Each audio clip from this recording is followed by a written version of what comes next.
So hey anime fans, the series name is What If Naruto Got Harem with Attack on Titians. So let's start the series. The royal palace was the center of human civilization and, in the worst case scenario, would be the cradle of human intelligence.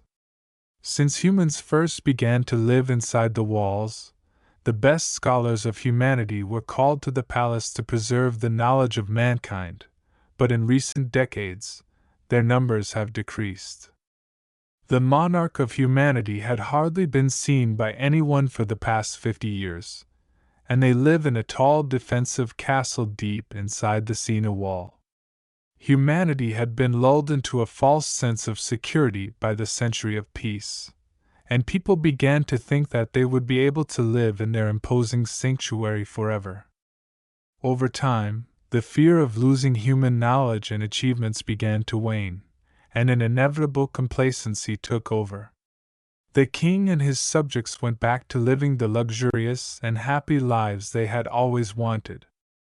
They were preoccupied with the slowly declining population outside their walls and the impending danger the Titans posed to humanity.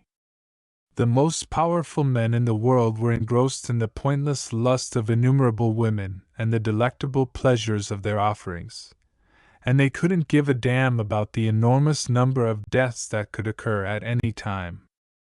Prince Naruto, the heir apparent to the throne of humanity, stood out from the rest of his family because of his royal name, Uzumaki, which gave him power beyond that of any other person his age. He planned to use this power for the benefit of humanity. In the darkest and deepest abyss, there was a tiny but growing beacon of light that offered hope for humanity. The 12-year-old prince, holding a lit torch in his right hand, mumbled, "Section A," as he made his way down a long, dim hallway. The art of war. Since he was 5 years old, Naruto has spent most of his days burning through the precious library that his family owns. Over the course of 7 years, he has read more than half of the collection. Unlike his two younger siblings, Naruto had no desire to indulge in frivolous pleasures that their wealth could buy, and unlike his father, he was more passionate about life than to have sex with every woman he saw. The boy was aware that he would soon have to take care of the remaining population, and he planned to do it correctly. Naruto had been studying warfare and battle tactics in order to prepare for the impending catastrophe of the walls being breached.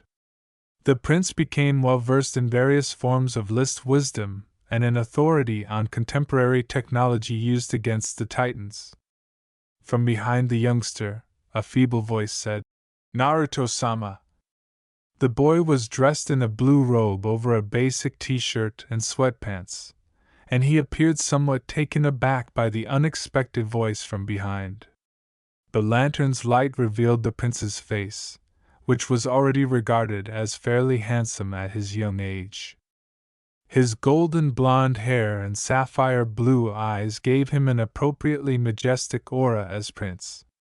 Naruto turned around and found a weak elderly guy staring at him with weary eyes. "You scared me for a second there, Kosukajizen," he said. "You shouldn't sneak around in here too late at night. The guards might mistake you for a thief," the elderly man said with a sigh as he approached the young prince. "It's okay, I was just coming back to return this book," Naruto answered, grinning and waving the man away as he put The Art of War back on the big shelf. "And I need the latest issues of the civilian reports," the youngster added. The boy had changed since he began reading the reports 5 years ago.